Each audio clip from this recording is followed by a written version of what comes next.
მე სერიოზული ეჭვი მაქვს, რომ ეს საფასურის გამო ახდება და პირდაპირ იარაღი ნარკოტიკების ჩუქება და ესე იგი შეძლება სხვადასხვა აქციის მონაწილეებისთვის და შემდგომ ამისი კამერებით გადაღება. რაც არის პროვოკაცია ერთის მხრივ, პოლიტიკური პროვოკაცია, ხოლო მეორეს მხრივ ხელს უწყობს საქართველოში ნარკოტიკების ბრუნვის უკანონო გავრცელებას. საიტმა ვიდეო GZ-ით კიდევ ერთი მასალა გავრცელდა ჩხერას საკანში რუსთაველზე, ასე ქვია მასალას, რომელიც პარლამენტის წინ მდებარე ერთ-ერთ საკანშია გადაღებული. კადრებში ნარკოტიკულ საშუალებას, როგორც თავად აცხადებს, ნინო ბურჯანაძის პარტიის აქტივისტი იკეთებს. ისმის საუბარიც აქციის მონაწილე ამტკიცებს, რომ ნინო ბურჯანაძე ყველაზე რეალური საპრეზიდენტო კანდიდატია. თავად ბურჯანაძე კი უარყოფს, რომ კადრებში აღბაჭდელი პირი მისი თანაპარტიელია.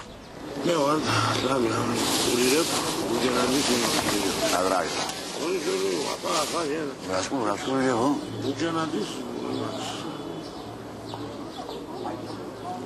დემოკრატებს რა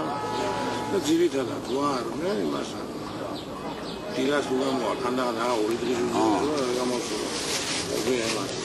პრეზიდენტია ნუ გაგეთება აღმოჩენეს ნინოთა რა ახლა მე მინდა ვიტო მარო ვიტო ყველა ისაა ვაგვიდები კაროდი მაია პრეზიდენტი ოპოზიციური იყოს ეს არის ვიტო თუ ეს თემოვალი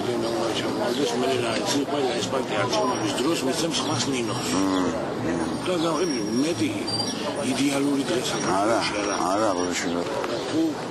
განახედია ეს ისწავლები ჯავახარიევა ყოველ შეზღესულება გოჩახას და ყველა ვიდეო ღმერთ მაქნაში მიდერა ვიდეო დასლაბარაგოვი კაროჩი და ხალხს მოყრი თავს ყუბაია იცი დამყარებული კიდევ თანამდებობას ასწავლებს ყუბაიაზე კაროჩი ზო ბიზნესო უყავე პარაზიტს და ჭუან და ora რა თქმა უნდა ვიდეო მაკო იცით ამის თაობაზე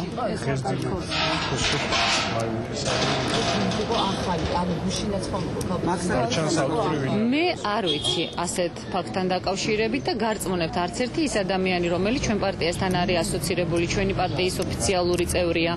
ან ჩვენ პარტიაში რაიმე ტიპის გადაწყვეტილებებს იღებს ასეთი ტიპის ქმედებებში ჩართული არ არიან